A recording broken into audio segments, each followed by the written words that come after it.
Hi hello ಎಲ್ಲರಿಗೂ ನಮಸ್ಕಾರ. ನಾನು ನಿಮ್ಮ ಲಕ್ಷ್ಮಿಗೌಡ ಮಾತನಾಡುತ್ತಿರುವುದು.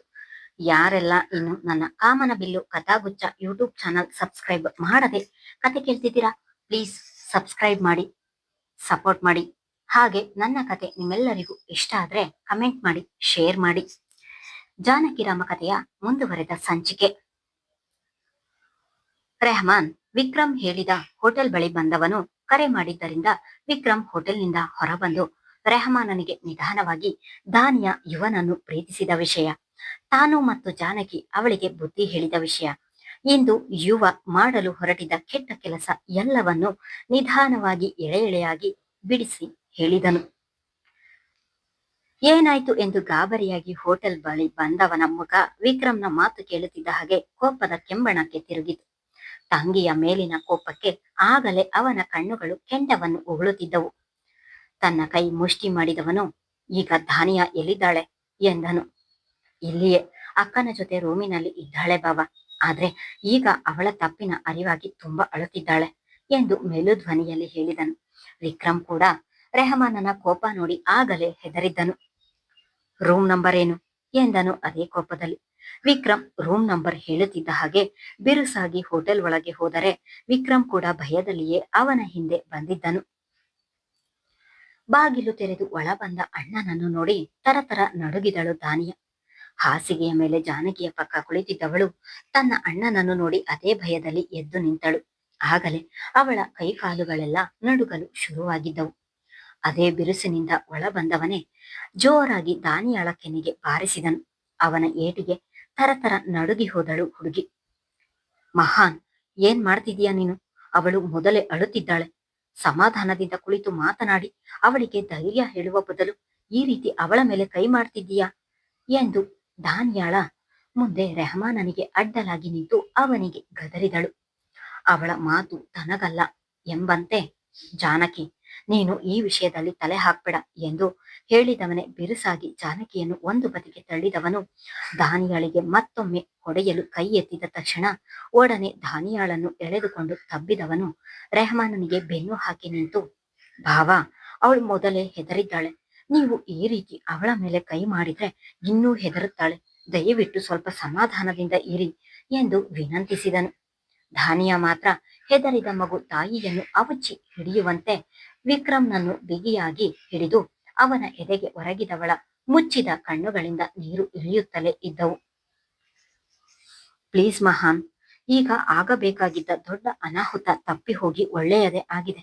ಈಗ ಕೋಪ ಮಾಡ್ಕೊಂಡು ಏನ್ ಪ್ರಯೋಜನ ಇಲ್ಲ, ಸಮಾಧಾನದಿಂದ ಇರು ಎಂದು ನೆಲಕ್ಕೆ ಬಿದ್ದವಳು ಎದ್ದು ಬಂದು ಮಹಾನನ ಕೈ ಹಿಡಿದು ಹೇಳಿದಳು. ನಾನು ಏನ್ ಪಾಪ ಮಾಡಿದ್ದೆ ಜಾನಕಿ? ಅವನು ನೋಡಿದ್ರೆ ಹಾಗೆ, ಇವಳು ನೋಡಿದ್ರೆ ಹೀಗೆ. ನನ್ನ ಬೆನ್ನ ಹಿಂದೆ ಹುಟ್ಟಿದ ಇಬ್ಬರು ನನಗೆ ನೆಮ್ಮದಿ ಕೊಡಲಿಲ್ಲವಲ್ಲ. ಇವರಿಬ್ಬರ ಅಣ್ಣನಾಗಿ ಹುಟ್ಟಿದ್ದು ನನ್ನ ತಪ್ಪ, ಅಥವಾ ನನ್ನ ತಮ್ಮ ತಂಗಿಯಾಗಿ ಹುಟ್ಟಿದ್ದು ಇವರ ಕರ್ಮವ?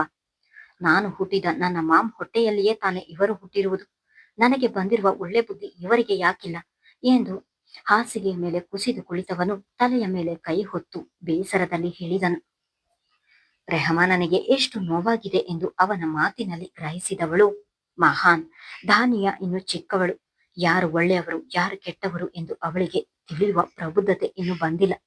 ಅದೇ ಹುಡುಗಾಟಿಕೆಯಲ್ಲಿ ಆಕರ್ಷಣೆಯನ್ನೇ ಪ್ರೀತಿ ಎಂದು ನಂಬಿ ಮೋಸ ಹೋಗಿದ್ದಾಳೆ. ಈಗ ಅವಳ ತಪ್ಪು ಅವಳಿಗೆ ಅರಿವಾಗಿ ಅದರ ಬಗ್ಗೆ ಬಹಳವೇ ಪ್ರಾಯಶ್ಚಿತ ಪಡುತ್ತಿದ್ದಾಳೆ. ಹಾಗಿದ್ದಾಗ ನೀನೆ ಮತ್ತೆ ಅವಳಿಗೆ ನೋವು ಮಾಡುವುದು ಎಷ್ಟು ಸರಿ? ಅವಳು ತಪ್ಪು ಮಾಡಿದ್ದಾಳೆ ನಿಜ, ಅದನ್ನು ತಿದ್ದುಕೊಳ್ಳಲು ಒಂದು ಅವಕಾಶ ಕೊಡು. ಖಂಡಿತ ಅವಳು ಇನ್ನೊಮ್ಮೆ ಇಂತಹ ತಪ್ಪು ಮಾಡಲಾರಳು. ಇದೊಂದು ಬಾರಿ ಅವಳನ್ನು ಕ್ಷಮಿಸಿ ಬಿಡು. ಅವಳ ಅಣ್ಣನಾಗಿ ಅವಳಿಗೆ ಧೈರ್ಯ ತುಂಬುತ್ತಾ ಅವಳ ಹೆಗಲಾಗಿ ನೀನು ನಿಂತರೆ ಇನ್ನು ಮುಂದೆ ಖಂಡಿತ ಅವಳು ಅವಳ ಗುರಿಯ ಕಡೆ ಗಮನ ಕೊಡುತ್ತಾಳೆ ಎಂದು ಅವನ ಬಳಿ ಕುಳಿತು ರೆಹಮಾನನಿಗೆ ಅರ್ಥ ಮಾಡಿಸುವ ಪ್ರಯತ್ನ ಮಾಡುತ್ತಿದ್ದಳು ಜಾನಕಿ. ಗುಬ್ಬಿ ಮರಿಯ ಹಾಗೆ ಇನ್ನು ವಿಕ್ರಮ್ ಎದೆಯಲ್ಲಿ ಮುಖ ಹುದುಗಿಸಿ ನಿಂತಿದ್ದವಳನ್ನು ಹಿಂದೆ ಸರಿಸಿದವನು ಕಣ್ಣಿನಲ್ಲಿಯೇ ನಿಮ್ಮಣ್ಣನ ಬಳಿ ಹೋಗು ಎಂದು ಸನ್ನೆ ಮಾಡಿದನು ವಿಕ್ರಮ್. ಅವನಿಂದ ಹಿಂದೆ ಸರಿದು ಕಣ್ಣೀರು ತೊಳೆದುಕೊಂಡವಳು ನೆಲದಲ್ಲಿ ಕುಳಿತು ರೆಹಮಾನನ ಕಾಲು ಹಿಡಿದವಳು, ಅಣ್ಣ, ದಯವಿಟ್ಟು ನನ್ನನ್ನು ಕ್ಷಮಿಸು.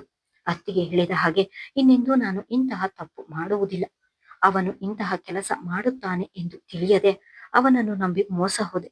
ಇನ್ನೆಂದೂ ಇಂತಹ ತಪ್ಪು ನನ್ನಿಂದ ಆಗುವುದಿಲ್ಲ. ದಯವಿಟ್ಟು ನನ್ನನ್ನು ಕ್ಷಮಿಸು ಎಂದು ಅವನ ಮಂಡಿಯ ಮೇಲೆ ತಲೆ ಇಟ್ಟು ಅಳುತ್ತಲೇ ಇದ್ದಳು. ಪ್ರೀತಿ ಮಾಡುವುದು ತಪ್ಪಲ್ಲ ದಾನಿಯ, ಇಂತಹ ಅಯೋಗ್ಯರನ್ನು ಪ್ರೀತಿಸುವುದು ತಪ್ಪು. ಒಮ್ಮೆ ನೀನೇ ಯೋಚಿಸು, ಇವತ್ತು ವಿಕ್ರಮ್ ಮತ್ತು ಜಾನಕಿ ಇಲ್ಲಿಗೆ ಬರಲಿಲ್ಲ ಎಂದಿದ್ದರೆ ನಿನ್ನ ಪರಿಸ್ಥಿತಿ ಏನಾಗುತ್ತಿತ್ತು?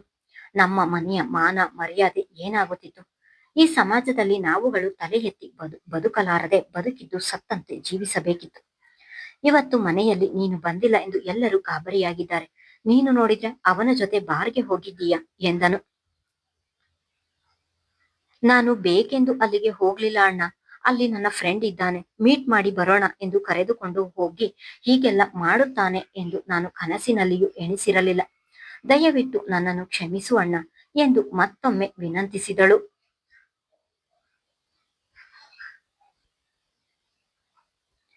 ಅವಳ ಕಣ್ಣೀರನ್ನು ನೋಡಿ ಮೆತ್ತಗಾದವನು ನೆಲದಲ್ಲಿ ಕುಳಿತಿದ್ದವಳನ್ನು ಮೇಲೆ ಏಳಿಸಿ ತನ್ನ ಪಕ್ಕ ಕೂರಿಸಿ ನಿಂತಿದ್ದ ವಿಕ್ರಮ್ ಬಳಿ ಹೋಗಿ ಅವನ ಎರಡೂ ಕೈ ಹಿಡಿದು, ವಿಕ್ರಮ್, ಇದು ನಿನ್ನ ಕೈಯಲ್ಲ ಕಾಲು ಎಂದು ತಿಳಿದುಕೊ. ಇವತ್ತು ನೀನು ಸರಿಯಾದ ಸಮಯಕ್ಕೆ ಬರ್ಲಿಲ್ಲ ಅಂದಿದ್ರೆ ಇಲ್ಲಿ ಏನಾಗ್ತಿತ್ತು ಎಂದು ಊಹಿಸಲು ನಮಗೆ ಸಾಧ್ಯವಿಲ್ಲ. ನಿನ್ನ ಈ ಉಪಕಾರವನ್ನು ಈ ಜನ್ಮದಲ್ಲಿ ನಾನು ಮರೆಯುವುದಿಲ್ಲ ಎನ್ನುತ್ತಿದ್ದ ಹಾಗೆ ಒಡನೆ ಅವನಿಂದ ಕೈಯನ್ನು ಕಸಿದುಕೊಂಡು ಹಿಂದೆ ಸರಿದವನು, ಭಾವ, ಹಾಗೆಲ್ಲ ಮಾತನಾಡಬೇಡಿ. ನಿಮ್ಮ ಋಣವೇ ನಮ್ಮ ಮೇಲೆ ಮುಂದಿನ ಜನ್ಮದಲ್ಲಿಯೂ ತೀರಿಸಿದರೂ ತೀರಿಸಲಾಗದಷ್ಟು ಋಣ ನಮ್ಮ ಮೇಲಿದೆ. ನೀವು ಹೀಗೆಲ್ಲ ಮಾತಾಡಿದ್ರೆ ನನಗೆ ಸಹಿಸಲು ಸಾಧ್ಯವಾಗುವುದಿಲ್ಲ ಎಂದನು. ನಾನು ಬರೀ ಹಣದ ಸಹಾಯ ಮಾಡಿರುವುದು ಅಷ್ಟೇ ವಿಕ್ರಮ್.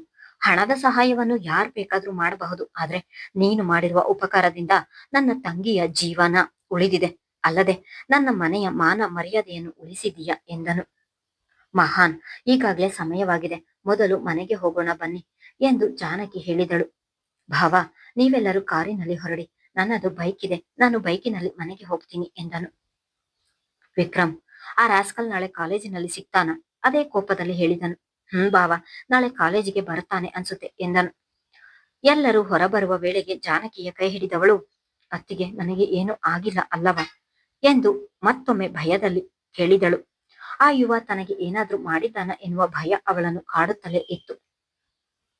ಅವಳ ಮಾತನ್ನು ಕೇಳಿ ಮೂವರಿಗೂ ಹೃದಯ ಹಿಂಡುವಂತಾಗಿತ್ತು. ತಕ್ಷಣ ದಾನಿಯಾಳ ಕಣ್ಣು ಒರೆಸಿದವಳು, ಇಲ್ಲ ದಾನಿಯ, ನಿನಗೆ ಏನು ಆಗಿಲ್ಲ, ಏನು ಆಗಲು ನಾವು ಬಿಡುವುದೂ ಇಲ್ಲ ಎಂದು ಹೇಳಿ ಅವಳನ್ನು ಅಲ್ಲಿಂದ ಕರೆದುಕೊಂಡು ಹೋಗಿದ್ದಳು. ಮೂವರು ಕಾರಿನಲ್ಲಿ ಕುಳಿತ ತಕ್ಷಣ ತನ್ನ ಬೈಕೇರಿ ಹೊರಟವನನ್ನೇ ನೋಡುತ್ತಾ ಉಳಿದಳು ದಾನಿಯ. ದಾನಿಯಾ, ಹೇಳದೆ ಕೇಳದೆ ಫೋನ್ ಸ್ವಿಚ್ ಆಫ್ ಮಾಡಿಕೊಂಡು ಎಲ್ಲಿ ಹೋಗಿದ್ದೆ ನೀನು? ಅವಳು ಒಳಗೆ ಬಂದ ತಕ್ಷಣ ಫಾತಿಮಾ ಅವರು ಗಾಬರಿಯಲ್ಲಿ ಮಗಳ ಬಳಿಗೆ ಬಂದು ಕೇಳಿದರು. ದಾನಿಯಾ ಮಾತನಾಡದಿರುವುದನ್ನು ನೋಡಿದ ಅಬ್ದುಲ್ ಅವರು ಅವಳ ಬಳಿಗೆ ಬಂದು, ದಾನಿಯಾ, ಯಾಕೆ ಮೌನವಾಗಿದ್ದೀಯಾ, ಎಲ್ಲಿ ಹೋಗಿದ್ದೆ ಎಂದು ಅವಳ ತಲೆ ನೋವುತ್ತಾ ಕೇಳಿದರು. ರೆಹಮಾನ್ ಏನು ಉತ್ತರ ನೀಡುವುದು ಎಂದು ಪದಗಳಿಗಾಗಿ ತಡಕಾಡುತ್ತಿರುವಾಗಲೇ ನಮ್ಮ ಮನೆಗೆ ಕರೆದುಕೊಂಡು ಹೋಗಿದ್ದೆ ಎಂದಳು ಜಾನಕಿ. ದಾನಿಯಾ, ಇವಳು ಏನ್ ಹೇಳ್ತಿದ್ದಾಳೆ? ನೀನು ನಿಜವಾಗಿಯೂ ಅವರ ಮನೆಗೆ ಹೋಗಿದ್ದ? ಯಾಕೆ ಅಲ್ಲಿಗೆ ಹೋದೆ ನೀನು ಎಂದು ಆಗಲೇ ಫಾತಿಮಾ ಅವರು ಕೋಪ ಮಾಡಿಕೊಂಡಿದ್ದರು. ಇವತ್ತು ಮದುವೆಗೆ ಬಟ್ಟೆ ತೆಗೆದು ಎಲ್ಲಾ ಮುಗಿದ ಮೇಲೆ ಅಮ್ಮನನ್ನು ನೋಡ್ಬೇಕು ಎನಿಸಿತು. ಹಾಗೆ ಹೋಗಬೇಕಾದ್ರೆ ಅದೇ ರಸ್ತೆಯಲ್ಲಿ ದಾನಿಯಾ ಸಿಕ್ಕಿದಳು. ಅವಳು ಬರುವುದಿಲ್ಲ ಎಂದರು. ನಾನೇ ಬಲವಂತ ಮಾಡಿ ಅವಳನ್ನು ಕರೆದುಕೊಂಡು ಹೋದೆ ಎಂದು ಪರಿಸ್ಥಿತಿಯನ್ನು ಸುಲಭವಾಗಿ ನಿಭಾಯಿಸಿದಳು ಜಾನಕಿ. ದಾನಿಯಾ, ಏನೇ ಕೇಳಿದ್ರು ಅವಳು ಯಾಕೆ ಉತ್ತರಿಸುತ್ತಿದ್ದಾಳೆ? ನೀನು ಬಾಯಿಯಲ್ಲಿ ಏನು ಕಡುಬು ತುಂಬಿಕೊಂಡಿದ್ದೀಯಾ? ಮಗಳು ಮೌನವಾಗಿರುವುದನ್ನು ಸಹಿಸುತ್ತಿಲ್ಲ ಫಾತಿಮಾ ಅವರು. ಮಾಮ್, ನಿಮಗೆ ಹತ್ತಿಗೆ ಹೇಳಿದ್ದು ಕೇಳಿಸುತ್ತಿಲ್ಲವಾ? ನಾನು ಅವರ ಮನೆಗೆ ಹೋಗಿದ್ದೆ ಅಷ್ಟೆ ಎಂದು ಬರುತ್ತಿದ್ದ ಕಣ್ಣೀರನ್ನು ತಡೆಯುತ್ತಾ ಹೇಳಿದವಳು ಅಲ್ಲಿ ಎಲ್ಲರ ಮುಂದೆ ನಿಲ್ಲಲಾಗದೆ ತನ್ನ ಕೋಣೆಗೆ ಓಡಿದಳು. ಜಾನಕಿಯನ್ನು ಕಂಡರೆ ಕೆಂಡ ಕಾರುವವಳು ನಿಜವಾಗಿಯೂ ಅವರ ಮನೆಗೆ ಹೋಗಿದ್ದಾಳ? ದಾನಿಯಾ ಎಂದಿಗೂ ಇಷ್ಟೊಂದು ಮೌನವಾಗಿರುವುದನ್ನು ನಾನು ನೋಡಲಿಲ್ಲವಲ್ಲ, ಏನಾಯ್ತು ಅವಳಿಗೆ? ಜಾನಕಿಯನ್ನು ಅತ್ತಿಗೆ ಎಂದು ಬೇರೆ ಕರೆಯುತ್ತಿದ್ದಾಳೆ ಎಂದು ಆಗಲೇ ನಗ್ಮಾ ಅವರಿಗೆ ಅನುಮಾನ ಶುರುವಾಗಿತ್ತು. ಬೆಳಿಗ್ಗೆ ಆಗಲೇ 8 ಗಂಟೆಯ ಸಮಯವಾಗಿತ್ತು. ದಾನಿಯಾ ಕಾಲೇಜಿಗೆ ಹೊರಡಲು ಇಷ್ಟರಲ್ಲಾಗಲೇ ತನ್ನ ಕೋಣೆಯಿಂದ ಹೊರ ಬರಬೇಕಿತ್ತು. ಅವಳು ಆಚೆ ಬರದಿರುವುದನ್ನು ನೋಡಿದವಳು ತಾನೇ ಅವಳ ಕೋಣೆಗೆ ಹೋದರೆ ಇನ್ನೂ ಮಲಗಿದ್ದಳು. ರಾತ್ರಿಯೆಲ್ಲ ಅತ್ತಿದ್ದರಿಂದ ಅವಳ ಕಣ್ಣು ಊದಿಕೊಂಡು ಕಣ್ಣಿನ ಸುತ್ತ ಕಪ್ಪೇರಿದ್ದವು. ಜಾನಕಿಗೆ ಮುಚ್ಚಿದ ಕಣ್ಣುಗಳೇ ಸಾಕ್ಷಿ ಹೇಳಿದಂತಿತ್ತು. ಒಂದು ತಪ್ಪು ನಿರ್ಧಾರದಿಂದ ಇವತ್ತು ಇಷ್ಟು ನೋವು ಪಡುತ್ತಿದ್ದಾಳೆ ಎಂದು ಯೋಚಿಸಿದ ಜಾನಕಿಗೆ ಅವಳ ಮೇಲೆ ಯಾವ ದ್ವೇಷ ಆಗಲಿ ಸಿಟ್ಟಾಗಲಿ ಇರಲಿಲ್ಲ. ಅವಳು ಒಂದು ಹೆಣ್ಣು, ಅವಳಿಗೂ ಮನಸ್ಸಿದೆ. ನಿನ್ನೆ ನಡೆದ ಘಟನೆಯಿಂದ ಅವಳ ಮನಸ್ಸಿನಗೆ ನೋವಾಗಿದೆ ಎಂದು ಯೋಚಿಸಿದವಳು ಹೆಣ್ಣಿಗೆ ಹೆಣ್ಣೆ ಶತ್ರು ಎನ್ನುವ ನುಡಿಯನ್ನು ಸುಳ್ಳು ಮಾಡಿದಳು ಜಾನಕಿ. ಅವಳ ಮೈಮೇಲಿನ ರಗ್ಗು ಸ್ವಲ್ಪ ಸರಿಸಿದವಳು, ದಾನಿಯಾ, ಇನ್ನು ಮಲಗಿದ್ದೀಯಾ? ಕಾಲೇಜಿಗೆ ಆಗ್ಲೇ ಸಮಯ ಆಗಿದೆ, ಎದ್ದೇಳು ಎಂದು ಹೇಳಿಸಿದರೆ, ನಾನು ಕಾಲೇಜಿಗೆ ಹೋಗುವುದಿಲ್ಲ ಅತ್ತಿಗೆ ಎಂದಳು. ದಾನಿಯಾ, ಯಾಕೆ ಹೀಗೆ ಹೇಳ್ತಿದ್ದೀಯಾ? ಕಾಲೇಜಿಗೆ ಹೋಗುವುದಿಲ್ಲ ಎಂದರೆ ಏನರ್ಥ? ಯಾವ ಮುಖ ಹೊತ್ತು ಕಾಲೇಜಿಗೆ ಹೋಗಲಿ ಅತ್ತಿಗೆ? ಅಲ್ಲಿ ಎಲ್ಲರೊಟ್ಟಿಗೆ ನನಗೆ ಬೆರೆಯಲು ಆಗಲ್ಲ, ಅಲ್ಲದೆ ಆ ಯುವನ ಮುಖವನ್ನು ನೋಡಲು ನನಗೆ ಇಷ್ಟ ಇಲ್ಲ ಎಂದು ಮತ್ತೆ ಮಲಗಿದಳು. ತಪ್ಪು ಮಾಡಿರುವ ಅವನೇ ರಾಜಾರೋಷವಾಗಿ ಕಾಲೇಜಿಗೆ ಬಂದು ಎದೆಯುಬ್ಬಿಸಿ ನಡೆಯುತ್ತಾನೆ ಎಂದ ಮೇಲೆ ಏನು ತಪ್ಪೇ ಮಾಡದಿರುವ ನೀನು ಯಾಕೆ ತಲೆ ತೆಗಿಸಿ ಹೇಳಿಯ ಹಾಗೆ ಮನೆಯಲ್ಲಿ ಉಳಿದುಕೊಳ್ಳಬೇಕು? ಅವನು ಮಾಡಿದ ತಪ್ಪಿಗೆ ನೀನು ಅವನಿಗೆ ಶಿಕ್ಷೆ ಕೊಡಬೇಕು. ನಿನ್ನ ಕೊಳಕು ಬುದ್ಧಿ ತಿಳಿದ ಮೇಲೆ ನಾನು ಇನ್ನೂ ಚೆನ್ನಾಗಿ ತಲೆ ಎತ್ತಿ ಬದುಕುತ್ತೇನೆ ಎಂದು ಅವನಿಗೆ ಕೂಗಿ ಹೇಳ್ಬೇಕು. ಇಲ್ಲ ಅತ್ತಿಗೆ, ಅದು ನೀವು ಹೇಳಿದಷ್ಟು ಸುಲಭ ಅಲ್ಲ.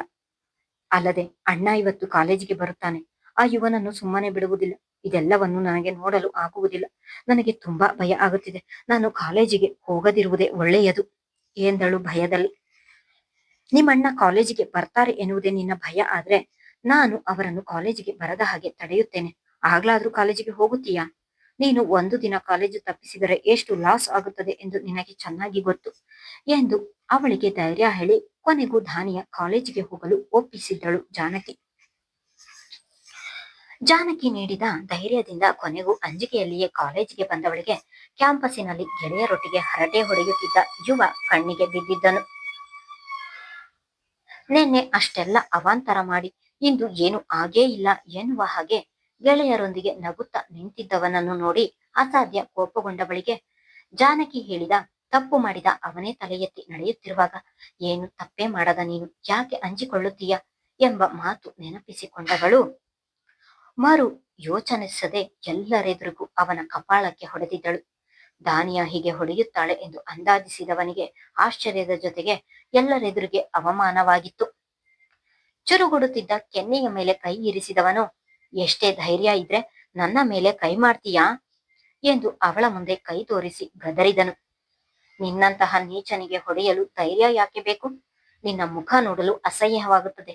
ನಾನು ನಿನ್ನಂತಹ ನೀಚನನ್ನು ಛೀ ಎಂದವಳು ಯಾವುದೋ ಮೂಲೆಯಲ್ಲಿ ಕುಳಿತು ಅಳುತ್ತಿರುತ್ತಾಳೆ.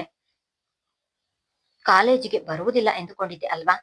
ಇಷ್ಟು ದಿನ ಇದ್ದ ದಾನಿಯಾಳ ಬೇರೆ, ಇನ್ನು ಮುಂದೆ ಪ್ರತಿ ದಿನವನ್ನು ಪ್ರತಿ ಕ್ಷಣವನ್ನು ಖುಷಿ ಖುಷಿಯಾಗಿ ಜೀವಿಸುವ ದಾನಿಯಾಳೆ ಬೇರೆ. ಇನ್ನೊಂದು ಹುಡುಗಿಯ ಜೀವನದ ಜೊತೆ ಆಟವಾಡುವಾಗ ನಾನು ಹೊಡೆದ ಏಟು ನಿನಗೆ ನೆನಪಿಗೆ ಬರಬೇಕು ಎಂದು ಹೇಳಿ ಅಲ್ಲಿಂದ ತನ್ನ ತರಗತಿಗೆ ಹೋಗಲು ತಿರುಗಿದ ತಕ್ಷಣ, ಆ ಟಾಪರ್ ಬೆಂಬಲ ಇದೆ ಎಂದು ಹಾರಾಡ್ತಿದೀಯಾ? ಈ ಹಾರಾಟ ಎಷ್ಟು ದಿನ ಇರುತ್ತೆ ಎಂದು ನಾನು ನೋಡ್ತೀನಿ ಎಂದು ಅದೇ ಕೊಬ್ಬಿನಿಂದ ಹೇಳಿದನು ಯುವ. ಅಲ್ಲಿಂದ ಹೊರಡುತ್ತಿದ್ದವಳು ಹಾಗೆ ನಿಂತು ಮರಳಿ ಅವನ ಬಳಿಗೆ ಬಂದು, ಅವರ ಹೆಸರು ಹೇಳುವ ಯೋಗ್ಯತೆ ನಿನಗೆ ಇಲ್ಲ ಎಂದು ಸ್ವಲ್ಪ ದೂರದಲ್ಲಿ ನಿಂತಿದ್ದ ವಿಕ್ರಮ್ನನ್ನು ನೋಡಿಕೊಂಡು ಹೇಳಿ ಬಿರುಸಾಗಿ ಅಲ್ಲಿಂದ ಹೊರಟಿದ್ದಳು. ಇತ್ತ ದೂರದಲ್ಲಿಯೇ ನಿಂತು ಎಲ್ಲವನ್ನು ನೋಡುತ್ತಿದ್ದ ವಿಕ್ರಮ್ ಮುಖದಲ್ಲಿ ಮುಗುಳು ನಗೆ ಮೂಡಿತು. ವಿಕ್ರಮ್, ಒಂದೇ ದಿನದಲ್ಲಿ ಏನು ಇಷ್ಟೊಂದು ಬದಲಾವಣೆ ಎಂದು ನಗುತ್ತಲೇ ಹೇಳಿದನು ಶೇಖರ್. ಶೇಖರ್, ನಿನ್ನೆ ನಡೆದ ಘಟನೆಯನ್ನು ನಿನಗೆ ಹೇಳಿದ್ದೇನೆ, ಮತ್ತೆ ಹೀಗೆ ಹೇಳ್ತಿದ್ದೀಯಲ್ಲ ಎಂದನು. ನಿನ್ನೆ ವಿಷಯ ಅಲ್ಲ ಕಣೋ, ಒಂದೇ ರಾತ್ರಿಯಲ್ಲಿ ನೀನು ಹೀರೋ ಆಗಿದ್ದೀಯಾ, ಅದು ಹೇಗೆ ಎಂದು ನಕ್ಕನು. ಅವನ ಮಾತಿಗೆ ವಿಕ್ರಮ್ ಅವನೆಡೆಗೆ ಕೋಪದಲ್ಲಿ ನೋಡುತ್ತಿದ್ದ ಹಾಗೆ ನಗು ನಿಲ್ಲಿಸಿದನು ಶೇಖರ್. ಮುಂದುವರಿಯುವುದು. ಧನ್ಯವಾದಗಳು.